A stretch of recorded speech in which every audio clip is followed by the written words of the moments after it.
Haleluya. Shalom teman-teman. Ya, di sini saya mau menyaksikan kebaikan Tuhan ya. Saya mau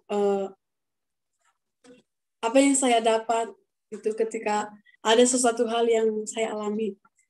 Sesuatu hal yang saya alami itu saya sebut saja seperti ini bahwa beberapa hari yang lalu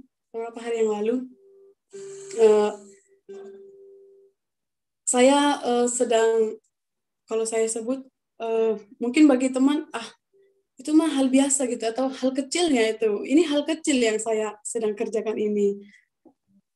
Dalam pikiran saya seperti itu ya, dalam pikiran saya. Tapi saya tahu itu dosa gitu lah. Saya nggak usah sebut. Tapi itu pasti hal kecil tapi itu bisa mempengaruhi gairah saya di dalam melayani Tuhan. Itu bisa mempengaruhi gairah saya dalam memuji Tuhan. Jadi itu tepatnya ketika saya mau WL seperti ini pas beberapa hari yang lalu ya. Jadi saya bilang gini, Tuhan aku nggak layak melayani Engkau. Karena ada satu hal yang saya kerjakan. Sebenarnya itu hanya masalah sepele, hanya masalah tersinggung, tahu teman-teman. Sebalik kan? Tersinggung doang. Tapi itu mempengaruhi hubunganku dengan Tuhan. Sehingga ketika aku merenung, saking apanya ya, saking membuat saya galau ya, aduh Tuhan, aku baca Alkitab, aduh kok nggak nyambung ya, karena ada sesuatu di sini ya, padahal masalah tersinggung loh teman-teman, itu dosa.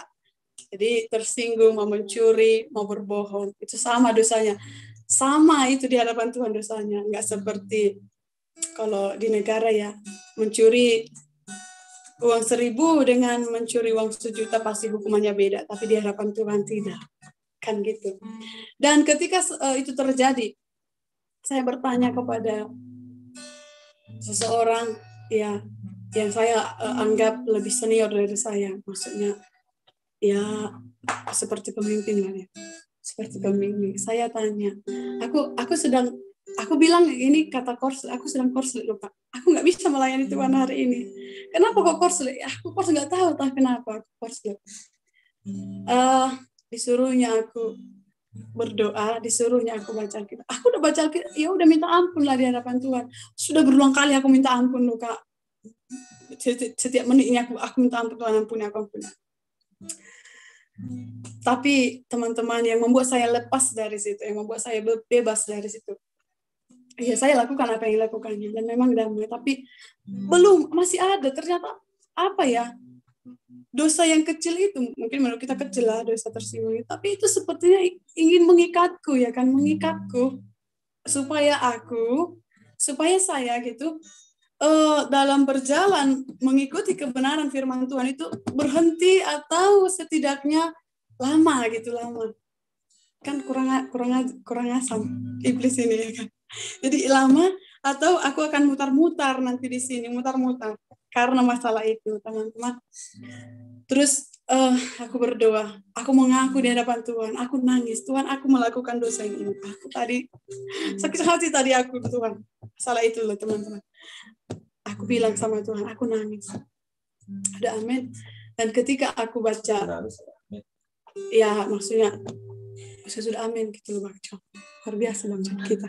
Jadi ketika aku sudah amin, maksudnya sudah selesai berdoa, aku kembali merenungkan firman Tuhan. Dan ada 2 hal yang membuat aku nggak tahu apa juga teman-teman gitu.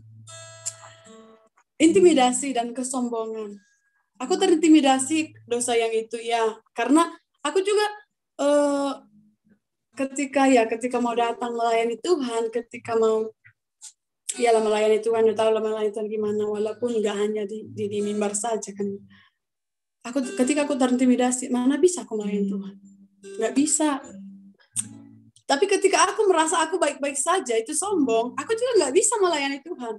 Jadi 2 hal inilah yang membuat aku jauh dari Tuhan dan bahkan hancur, nggak bisa aku ngapa-ngapain. Jadi aku bilang, berarti 2 hal inilah, terintimidasi dan kesombongan. Kesombongan itu ya bukan sombong pamer handphone, no, bukan pamer bahwa dia lebih cantik, nggak gitu ya. Tapi itu juga bisa mengarah ke sana. ketika merasa lebih baik atau ketika merasa baik-baik saja atau ketika merasa tidak berdosa. Teman-teman, setiap hari kita berdosa. Dosa itu selalu mengintai. Ya, ketika berdoa saja dosa bisa mengintai. Berpikiran negatif, ya kan? Jadi bukan hanya mencuri saja dosa ya, bukan hanya melawan saja dosa ya. Ketika menggerutu di hati, walaupun nampak muka ini nampak ceria, nampak ingge-ingge aja, Tuhan mah tahu. Ada Roh Kudus di dalam kita ya kan? Itu tadi yang saya maksud, sepele sih sebenarnya. Tapi aku nggak bisa mengerjakan ini Tuhan. Karena ada dosa yang masih mengikat ini gitu. Ada yang membuat hatiku nggak bisa. Jadi aku harus lepaskan. Nah, aku baca Alkitab dan aku merenungkan itu. Dan ternyata gini, membuat saya tertawa. Kenapa tertawa? Kalau bilang tertampar, mungkin sering orang bilang tertampar. Tapi seperti, wow, mengena banget gitu ya. Rasa luka, kecewa, dan yang lainnya, semuanya itu, mau tawaran apapun itu, semuanya itu ya ambisi atau obsesi pribadi kita. Dibandingkan dengan kekekalan, mana yang lebih penting? Aku tertawa karena, wow, iya ya Tuhan, masa karena hal sepele ini, aku berhenti untuk mengerjakan apa yang mau Tuhan inginkan aku kerjakan. Ada kekekalan. Artinya gini loh teman-teman, yang saya maksudkan adalah hidup kekal itu, ya kan, hidup kekal itu, keselamatan itu sudah diberikan loh bagi kita. Masa masalah sepele ini saja gitu. Jadi masalah sepele itu saja membuat saya sulit bergerak. Ya, nampak mungkin baik, nampak orang mungkin baik. Maksudnya keadaan saya baik-baik saja, tapi kan Tuhan tahu bahwa hati saya sedang korslet kan gitu, pikiran saya sedang korslet. Tuhan tahu itu. Dan ketika aku melayani, ketika aku mungkin memuji Tuhan, mungkin wow Tuhan baik gitu kita, atau mungkin sedang menyampaikan firman Tuhan, masa iya itu berkenan di hadapan Tuhan ada sesuatu hal, jadi harus tuntaskan ya, dituntaskan itu. Saya ingat ya, ada firman Tuhan berkata bahwa Tuhan itu panjang sabar, tak berkesudahan kasih setianya. Mungkin ya kalau orang yang menyaksikan kebaikan Tuhan, mungkin aku ditolong Tuhan saat ini, enggak, aku ditolong Tuhan dari dosaku itu. Dari dosaku itu aku ditolong Tuhan. Itu betapa baiknya Tuhan sama aku. Betapa baiknya Tuhan sama aku, ditolongnya aku dari dosa itu. Jadi aku bersyukur punya Tuhan yang dahsyat gitu. Bersyukur banget. Karena ketika aku berdosa ya, ketika aku jatuh dalam dosa gitu, Tuhan itu selalu punya cara untuk menegur aku. Selalu punya cara. Digelisahkanlah hati ini, selalu itu. Sampai aku tuntas. Aku pernah suatu hari seperti, enggak, aku baik-baik aja enggak. Atau apa aku bilang ya. Seperti ketika Tuhan suruh ada di hati lah maksudku ya. Ada diingatkan, seperti diingatkan firman. Aku mungkin mulutku mungkin bilang aku udah lepaskan Tuhan, tapi hatiku menggenggam itu sehingga sulit memang aku bergerak melayani Tuhan karena aku genggam itu. Ada satu hal yang aku genggam, mungkin kesukaanku kali itu ya, mungkin yang sangat kuinginkan. Teman-teman, mari datang ke Tuhan, kasih kehendak bebas itu. Maksudnya biarlah kehendak Tuhan yang mau kita kerjakan. Itu memang sepele nampaknya. Tapi kalau nggak aku tuntas dari sana, aku munafik. Aku mungkin berdoa, aku mungkin memuji Tuhan, aku mungkin baca firman. Tapi Tuhan tahu. Makanya jadikan ku hamba setia dan juga berkenan kepadamu. Amin teman-teman. Sekian, saya serahkan kepada Kak Den sebagai doa.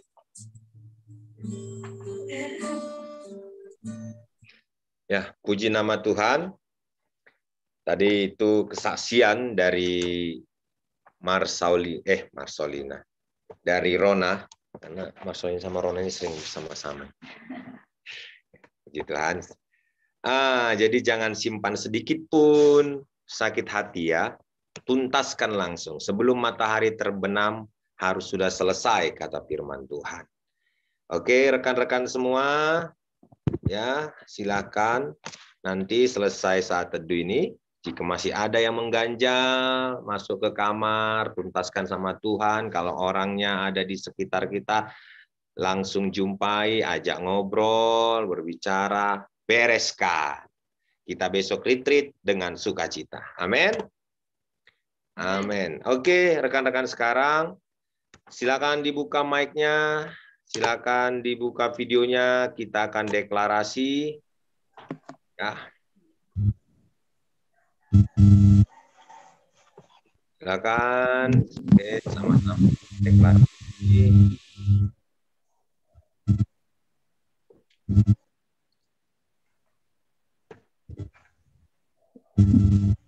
Oke. Visi Giving Ministry 1 2 3. Visi Giving Ministry, tempat persemaian bagi anak-anak Tuhan untuk menggali dan mengembangkan potensi baik secara profesional dan apostolik agar berbuah dan siap memberkati Kota Medan, Sumatera Utara, Indonesia, dan bangsa-bangsa. Misi Giving Ministry, satu, membantu komunitas yang berkarakter Kristus berkembang secara apostolik dan profesional. Yang kedua, Sebagai solusi bagi orang-orang yang dan perhatikan kaum miskin, kaum papa, hamba Tuhan, dan lain-lain. Tiga, membentuk dan menumbuhkan semangat kewirausahaan. Empat, secara reguler mengadakan event-event kerohanian dalam menjangkau anak-anak muda profesional akan berbagai pelayanan lainnya. 7, perilaku Satu, selalu menjadi bagian dari jawaban. 2, selalu mempunyai program. 3, selalu berkata memeriksa baruku. 4, selalu melihat jawaban setiap masalah. 5, selalu berkata bisa walaupun dalam keadaan sulit. 6, selalu mempunyai ide dalam setiap topik pembicaraan. 7, selalu mempunyai Atau target. Puji nama Tuhan. Untuk doa penutup saya serahkan kepada Pak Nelson. Silakan, Bang. Mari kita berdoa. Bapa di dalam surga, kami sungguh bersyukur Tuhan, jikalau Tuhan senantiasa mengingat setiap kami, sehingga Tuhan menggerakkan hati kami untuk datang kepada Tuhan. Kami bersyukur Tuhan untuk kesaksian yang disampaikan oleh saudari kami, Rona, ya Tuhan Yesus. Terima kasih Tuhan untuk sesuatu yang sudah Tuhan lakukan dalam kehidupannya pribadi. Sebagian orang mungkin menganggap ini hal yang sangat sederhana, oleh karena kepekaan yang mungkin belum begitu baik. Tetapi kami percaya Bapa, ketika kami semakin peka, ketika kami semakin intim dengan Tuhan, maka segala sesuatu yang sebelumnya tidak terlihat pun akan menjadi terlihat jelas, yang bisa membuat hati Tuhan bersedih, hati Tuhan tidak bersuka ya Tuhan. Tapi kami bersyukur ya Tuhan, lewat kesaksian ini kami mengerti betapa kami ini adalah manusia yang sangat membutuhkan Tuhan. Kami tahu seluruh keberadaan kami ada di tangan Tuhan. Terima kasih Tuhan untuk perkara baik, untuk hal benar yang sudah Tuhan lakukan dalam kehidupan Rona. Ini menjadi reminder, ini menjadi pesan Tuhan bagi kami di pagi hari ini. Supaya di sepanjang hari ini Tuhan, kami senantiasa datang kepada Tuhan, terbuka di hadapan Tuhan, karena sesungguhnya tidak ada yang tertutup di hadapan Tuhan. Semua Tuhan sudah tahu. Dari awal sampai akhir pun sudah Tuhan tahu. Terima kasih Tuhan kalau kebenaran seperti ini terus disingkapkan, dibukakan bagi kami Tuhan. Supaya tidak ada kesempatan bagi si iblis untuk berpijak dan melakukan intimidasi yang lebih lagi. Sehingga iman kami sulit bertumbuh ya Tuhan. Terima kasih Tuhan. Pujian penyembahan kami naikkan ke hadapan Tuhan. Kami percaya Bapa, itu menjadi dupa yang harum ketika kami datang dengan sungguh-sungguh kepada Tuhan. Kami terbuka di hadapan Tuhan. Kami siap menjadi suratan yang terbuka juga bagi Tuhan. Tulisilah Tuhan apa yang terbaik bagi kami dalam kehidupan ini Bapa. Kami siap untuk Engkau pakai. sepanjang hari ini Tuhan. Kami rindu apa yang Tuhan tuliskan menjadi sejarah baru bagi kami di sepanjang hari ini. Sehingga ketika kami menutup hari ini, kami tersenyum dan bersuka cita karena Tuhan begitu sangat amat baik. Terima kasih Tuhan, semua yang sudah datang bersama-sama mempersembahkan yang terbaik pagi hari ini Tuhan. Kiranya Engkau berkati kami ya Tuhan. Selalu ada berkat baru bagi orang-orang yang datang kepada Tuhan, yang berkomitmen kepada Tuhan. Bahkan ketika dimulai dengan ketidakpengertian, tetapi Engkau melihat kesetiaan. Engkau melihat orang-orang yang berjuang mengalahkan segala kedagingan, bahkan di level yang terkecil sekalipun. Engkau menyukai orang-orang yang setia. Engkau menyukai orang-orang yang terbuka, jujur. Engkau menghargai Tuhan Yesus semua orang-orang yang datang kepada Tuhan. Terima kasih Tuhan. Bapa, hari ini sebelum kami menutup pertemuan saat teduh kami pagi hari ini, kami rindu Tuhan Yesus supaya Engkau memberkati setiap kami. Saudaraku para giver semua, dimanapun saudara berada saat ini, mari dengan iman kita pandang ke surga dan kita terima berkat dari Tuhan. Dalam nama Yesus Kristus, biarlah anugerah Bapa di surga, biarlah kasih yang sempurna, kasih yang sejati, menyelimuti, melingkupi kami semua. Dan persekutuan yang indah bersama Roh Kudus, bersama-sama dengan kami hari ini, bahkan sampai Maranatha, bahkan sampai selama-lamanya. Haleluya. Amin. Ya, shalom semuanya. Terima kasih. Silakan buka mic-nya. Ini hari yang ke-100, hari spesial. Hanya Rona bersaksi ya, luar biasa. Saat itu kita ke hari ke-100. Puji nama Tuhan. Ingat, kita ada retreat besok, jadi ibadahnya diganti dengan retreat. Kita mulai bukan jam 2, kita mulai jam 3. Tapi rekan-rekan sudah bisa masuk di jam 2 membawa saudara-saudara yang baru agar dikonseling dulu ya, agar ngobrol-ngobrol dulu sama kakak-kakaknya di BOR, di breakout room, namanya BOR. Jadi bisa ngobrol di situ, berdua, bertiga bisa ngobrol di situ. Ya. Oke. Tuhan Yesus memberkati. Shalom. Shalom. God bless you. God bless you. Salam dari si borong-borong untuk semua rekan-rekan di seluruh Indonesia.